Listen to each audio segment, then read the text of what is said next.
안녕하세요. 뭐든지 읽어드리는 북면 아저씨입니다. 오늘은 죽는 그날까지 지적 여성을 보내기 위한 50가지 사무 태도, 처음 나이 드는 사람들에게를 요약해서 소개해 드리겠습니다. 지연이는 일본 조치대학 명예교수를 지낸 와타나베 소이치로이며 슬로디 미디어에서 출판했습니다. 1. 세월의 흔적은 거스를 수 없다. 과거는 흘러갔으니 잊어버려라. 미래의 희망이 담겨있으니 그것을 잡아라. 70년 넘게 만나지도 못하고 소식도 듣지 못했던 초등학교 시절의 여자친구들과 동창회 모임을 갖는다면 어떨까? 다들 어떤 모습으로 변했을지 궁금하다. 서로 알아볼 수는 있을까? 만나보고 싶은 마음도 있지만 조금 두렵기도 해. 만나는 순간 어렴풋이 남아있던 여자친구들의 앳된 모습과 어린 시절 함께 했던 아름다운 추억들이 현실적으로 사라져 버릴 것만 같았기 때문이다. 세월이 흐르면 가까운 친구조차 알아보지 못할 정도로 외모가 바뀐다는 사실이 쓸쓸했다. 어찌랴 만물은 화무 11홍이라 하지 않던가. 2. 여성을 빛나게 하는 비결은 무엇인가? 우리의 마음은 우리가 가진 가장 귀중한 소유물이다. 우리 삶의 질은 이 값진 선물을 얼마나 잘 개발하고 훈련시키고 활용하느냐에 달려있다. 5월에는 5월만의 환희가, 크리스마스에는 크리스마스만의 즐거움이 있다. 천천히 흘러가는 여생의 시간에는 그 시간만이 지니는 즐거움이 있다. 지적인 호심을 끄트리지 않고 무언가에 집중해 자신을 맡길 때 여생의 시간은 빛난다. 3. 영웅도 천재도 결국 나이를 먹는다. 내면에 존재하는 무엇이 환경보다 우세하다는 것을 굳건하게 믿는 사람들만이 훌륭한 무언가를 성취하는 법이다. 영웅도 천재도 나이를 먹는다. 나이라는 장벽을 거스르지 못한다. 하지만 역사책 속의 영웅들과 천재적인 예술가들을 보면 알 수 있듯이 시간이 지나간 자리에 또 다른 인생의 선물을 만나게 된다. 중요한 것은 나이라는 현실이 아니라 마음이 가지는 내면의 힘이다. 4. 멋진 여성을 만드는 것은 지적 깨우침이다. 우리 내면의 가장 훌륭한 면모를 지속적으로 훈련시키고 교육하는 삶, 그것이야말로 가장 행복한 삶이다. 대를 잇는 것이 생물학적 생명의 연장을 꿈꾸는 것이라면 지식을 통한 성장은 영적인 생명의 연장을 꿈꾸는 것이다.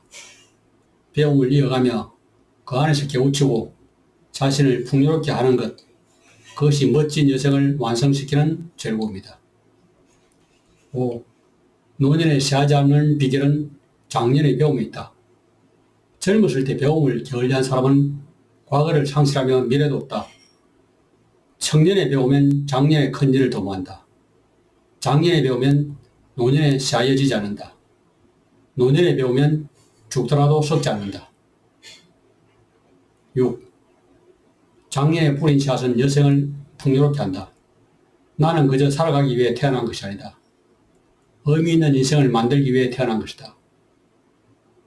길어진 인생에서 장년은 꽃을 피우는 시기가 아니라 씨앗을 뿌리는 시기라고 할 수 있다. 하루하루를 일정에 더 밀리듯 살아가느냐, 자신을 위한 지식을 부지런히 쌓아가느냐에 따라 인생의 풍요로움은 달라지게 마련이다. 7. 평생에 공부거리는 풍요로운 여성을 선사한다. 배움은 우연히 얻어지는 것이 아니라 추구하는 열정과 건면함의 결과이다. 남들이 일세에서 물러나 하는 일 없이 허탈해할 점, 새롭게 열정의 불을 지필 수 있는 관심 영역이 있다면 여성이 얼마나 풍요롭겠는가.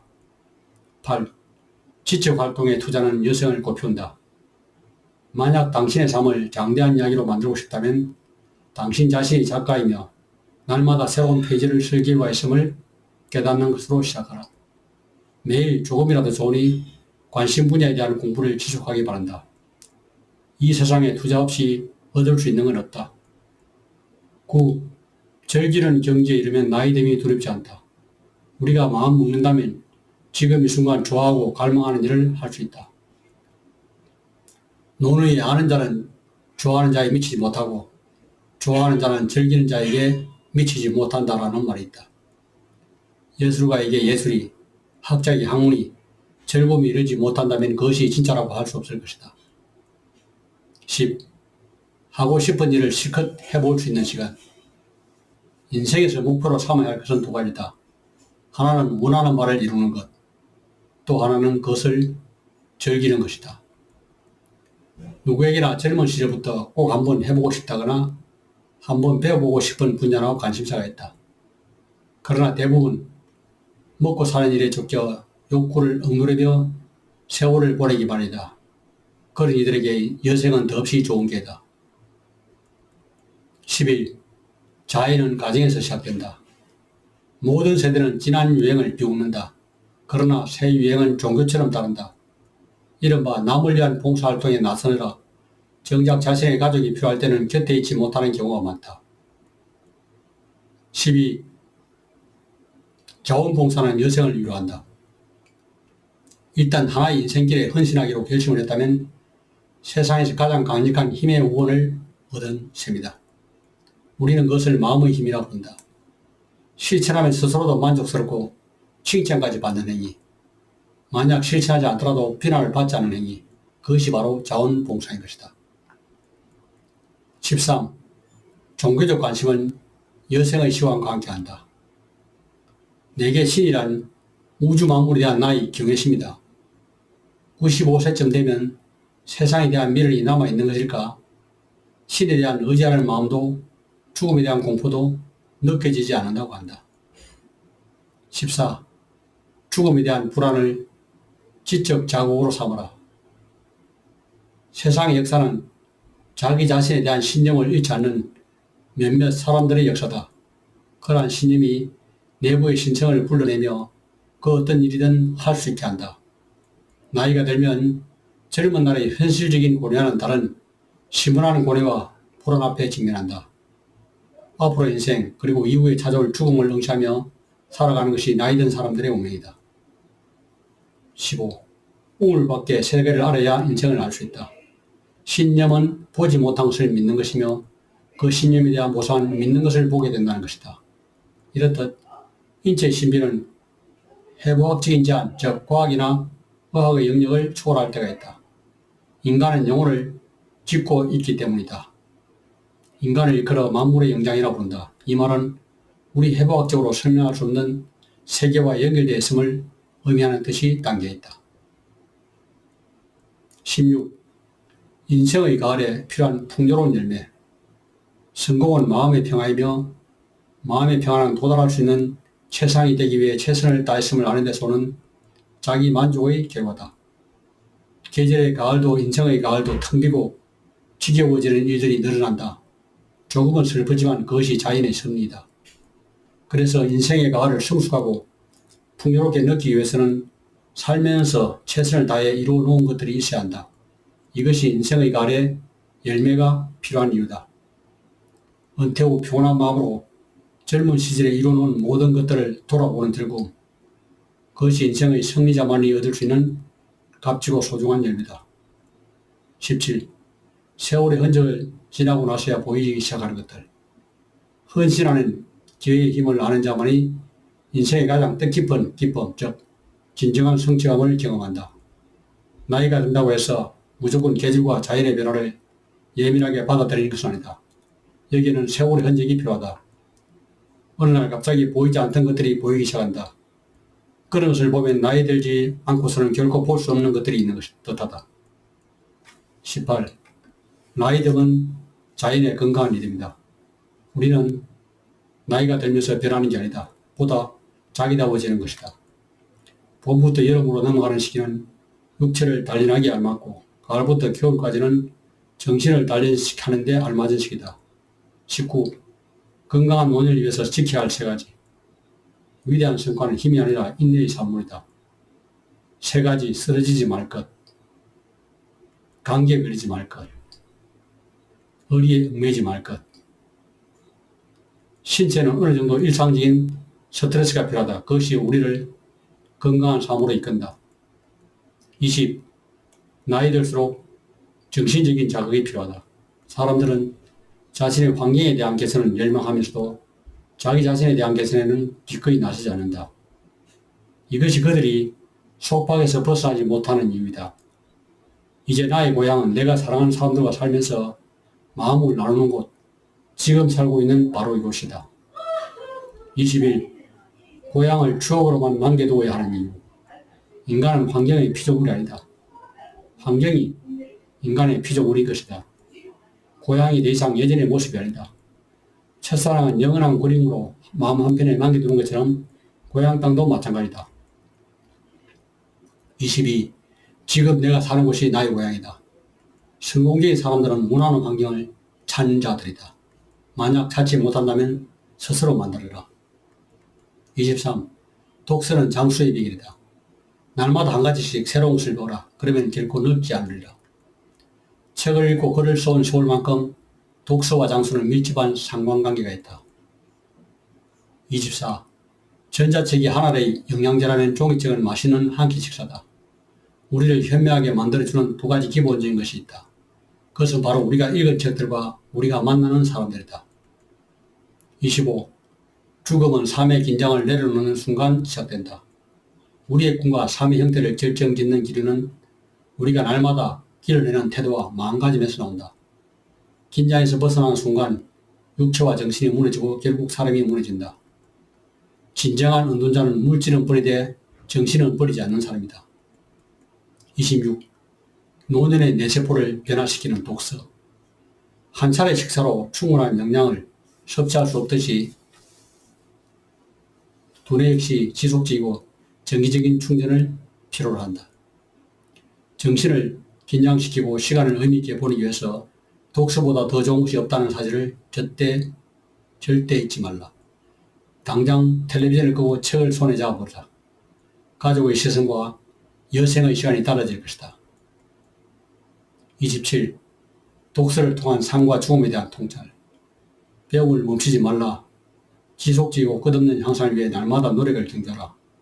인간이 나이가 들수록 절대자의 존재를 겸허히 받아들일 수밖에 없는 원인이 파스칼의 팡세의 상세에 기술되어 있다. 그런 의미에서 팡세는 지적 여생의 첫 발을 내디딜 때 선택할 만한 최고의 책이라 할 수 있다. 28. 삶의 통찰을 선사하는 인간이라는 마지막 존재. 우리들 내부에는 우리가 결코 가본 적이 없는 장수들이 존재한다. 오직 한계를 밀어붙임으로써 우리는 그곳들을 찾을 수 있다. 부분에 집착하다 보면 전체를 보지 못하기 때문에 우리와 착각에 빠질 수 있다. 은퇴 후 여생에 무엇을 해야 할지 모르겠다는 사람들에게 파스칼의 팡스와 알렉시스 카렐의 인간, 이 미지의 존재를 읽도록 권한다. 다가올 시간뿐만 아니라 이제까지 살아온 시간들에 대해서도 새로운 의미를 부여할 수 있는 좋은 기회가 될 것이다. 29. 몰입에 즐거움을 주는 고스적 수입. 살아있는 동안에는 결코 갈망과 소망을 버릴 수 없다. 아름답고 훌륭하다고 느끼는 것들은 언제나 있기 마련이고 따라서 그에 대한 열망은 버릴 수 없는 것이다. 어떤 일이든 무언가에 깊이 몰두하고 있는 사람에게는 설명할 수 없는 즐거움이 있다. 30. 외국어 공부는 지력과 언어 능력을 향상시킨다. 지식에 대한 욕구는 재물에 대한 욕심과 마찬가지로 얻으면 얻을수록 더 커진다. 한문도 좋고 영어도 좋고 독일어도 좋고 라틴어도 좋다. 이들 언어를 제대로 구사할 수 있을 때까지 공부하다 보면 지력이 향상되고 동시에 모국어 구사 능력까지 향상될 것이다. 32. 지적 여생을 위한 세 번째 조건, 사랑. 사랑의 마음속에는 언어를 초월하는 연인이 있다. 석가모니는 인간들이 사사로운 욕망에 휘둘리며 우왕좌왕 방황하는 모습을 보고 사랑스러운 한편으로 가여운 마음이 들었을 것이다. 사랑을 하면 슬픔이 몰려온다. 사랑하기에 슬픔이 밀려온다. 32. 노년에는 거룩하고 애절한 사랑이 그립다. 가장 오래 지속되는 사랑은 다시는 돌아오지 않는 사랑이다. 사랑의 결말이 항상 아름답기만 한 것은 아니다. 사랑은 때로는 슬픔보다도 더 슬픈 얼굴을 지닌다. 그것이 옛사람들의 사랑이다. 33. 손자 없는 시대를 받아들이라. 여자는 약하나 어머니는 강하다. 말로 표현하지는 않았지만은 많은 이들의 마음속에는 소위 고전적인 여성상에 대한 동경이 남아있다. 우리 모두가 어머니로부터 나오지 않았던가. 34. 건강을 보장하는 세 가지. 호흡, 영양, 실천. 중요한 것은 말하는 것이나 희망하는 것. 바라는 것이나 의도하는 것이 아니라 행동하는 것이다. 영양을 중시하든 호흡을 중시하든 아는 것만으로 아무 소용이 없다. 자신이 믿는 바를 꾸준히 실천하는 것이야말로 건강한 여성을 보장하는 왕도다. 35. 지적 여성의 기반이 되는 육체적 건강. 인생의 안일도, 예지도, 학식도 건강이 아니면 빛을 잃고 사라질 것이다. 육체적인 건강이 지적 생활의 기초가 된다. 36. 뇌의 건강은 규칙적인 생활이 맞는다. 삶의 질은 당신의 습관에 의해 결정된다. 지적 자극을 가할수록 두뇌는 더 활발히 반응한다. 그렇게 건강해진 두뇌는 지적 여성이 가능할 수 있도록 해준다. 건강한 여성을 원한다면 적어도 신체와 두뇌를 열심히 움직이도록 해야 한다. 움직이는 만큼 건강과 행복한 여성이 찾아온다. 37. 스트레스를 이겨내는 것은 당연한 삶의 과정이다. 어떤 종류의 성공이든 인내보다 더 필수적인 자질은 없다. 인내는 거의 모든 것, 심지어 천성까지 극복한다. 인생의 역경과 스트레스를 이겨내는 인내를 통해 성장하고 완성된다. 노인이라고 다르지 않다. 나이가 들어도 적당한 스트레스는 반드시 필요하다. 뇌에도 신체에도 매일 적정한 과제를 주어야 한다. 그러면 몸과 마음은 그 과제를 해결하기 위해 스트레스를 받으면 조금씩 단련될 것이다. 38. 작은 사치는 노년의 삶에 활력을 준다. 만약 돈에 대한 태도만 올바르게 갖춘다면 삶의 거의 전반이 바로잡힌다. 여생의 시간에는 젊은 시절에 저축을 하느라 못했던 소비의 미덕을 조금 발휘해도 좋을 것이다. 자신만을 위한 소비를 한들, 작은 사치를 한들 상관할 사람이 누가 있겠는가. 이제 그런 사치를 해도 좋을 시간, 그것이 바로 여성이다. 멀리 보고 함께 가는 마음이 부유함의 근본이다. 우리를 선하게 만드는 것은 마음이고 약하게 만드는 것도 마음이다. 슬프게 만드는 것도 그것이고 부자나 가난뱅이로 만드는 것도 그것이다. 돈을 우리 삶의 주인이 아닌 삶을 윤택하게 만들어주는 좋은 도구로 이용해야 한다. 40. 노후에도 자산을 보여라. 돈 자체가 행복을 안겨주진 않지만 확실히 청구서나 우선 쉽게 해결해준다. 자녀를 사랑하는 마음이 지나쳐 집착에 이르는 부모는 있어도 부모를 사랑하는 마음이 지나쳐 집착하는 자녀는 없다. 자녀와의 관계의 끈을 이어준다는 점에서 노후에 자산을 보유하는 것은 무척 중요하다. 41. 은퇴 후에 갖춰야 할 덕목, 쾌활함. 친구를 얻는 유일한 방법은 자기가 먼저 친구가 되는 것이다. 누군가에게 대접받기를 바라기보다 여유와 쾌활함으로 사람들을 대하고 인간적인 매력을 보여주었을 때 사람들이 진심으로 따른다. 42. 지적 즐거움을 나누는 친구를 만들어라. 함께할 친구가 없다면 우리가 가진 어떤 것도 즐겁지 않다. 인간은 나이와 상관없이 지적 흥미를 느끼는 무언가가 필요하다. 아니, 나이가 들수록 그것이 더욱 중요하다. 43. 나이든 부부의 원만함은 각자의 공간에서 온다. 결혼은 당신의 권리를 반감시키고 의무를 배가시키는 것이다. 나이가 들면 양보심이 사라진다.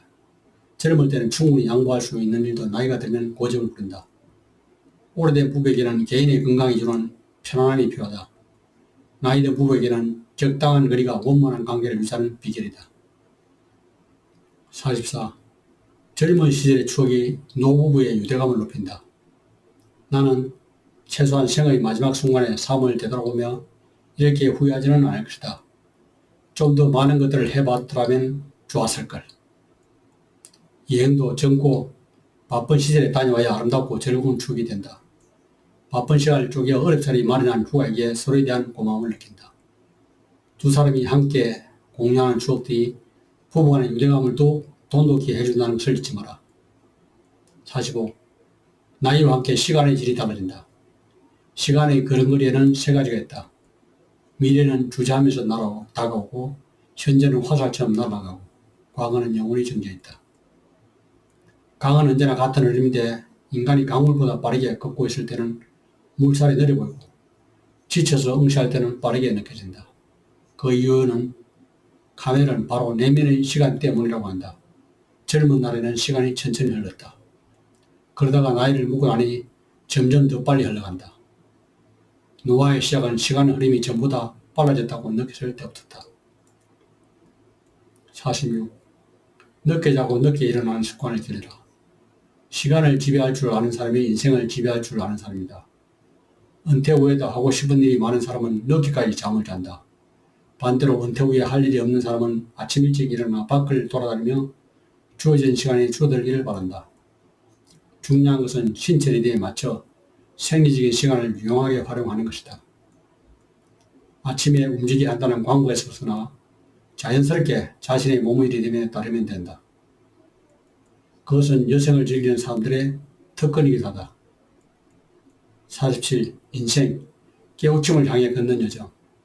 죄란 우리를 얼마나 알고 있는 것이 없는지를 깨닫는 것이다. 우리가 도를 추구하는 까닭은 무엇일까? 우리가 걷고 있는 길 앞에 나의 인간성을 한 차원 높은 수준으로 승화시키는 무언가가 있다고 믿기 때문이 아닐까? 이른바 깨우침, 그것을 향해 가는 길이 어쩌면 우리의 인생이 아닐까 싶다. 48. 일상 속에서 자신의 도를 발견하라. 평생 배움에 헌신하라. 당신의 정신을 당신이 거기에 집어넣은 것, 그것이 당신이 가질 수 있는 최상의 자산이다. 어느 분야의 장인에 이르지 못한 평범한 우리들도 일상에서 도를 추구할 수 있다. 배움에 힘쓰며 일상의 매 순간마다 선을 수행하듯 행동을 정리하고 말을 아끼는 것이다. 눈에 보이는 현상이나 기교보다 그 안에 숨은 의미에 집중하며 깨달음을 구하다 보면 우리의 사소한 일상에도 도를 찾을 수 있을 것이다. 49. 자신만의 꿈으로 여생을 채우라. 우리를 다른 사람과 구별해 주는 것은 우리의 꿈과 그것을 실현하기 위해 하는 일들이다. 온갖 무거움과 온갖 가벼움에서 벗어나 담담하게 자신만의 꿈을 꾸기 좋은 시간, 그때가 바로 은퇴 후의 여생이다. 50. 죽는 그날까지 지적으로 살고 싶다. 위대한 인물들의 전기를 읽으면 나는 그들이 쟁취한 첫 번째 승리가 자기 자신을 대상으로 한 것이었음을 발견했다. 그들 모두는 무엇보다도 자기 수양 과정을 이겨냈다. 인생의 마지막 숨을 내쉴 때까지 정신적으로 활발하게 활동하고 신의 완전한 도구로서 작업을 하다 죽는 것이 질수 있는 노년의 생활 방식이며 인생의 이상적인 종결이다. 이상으로 이 책을 요약해서 읽어드렸습니다. 감사합니다.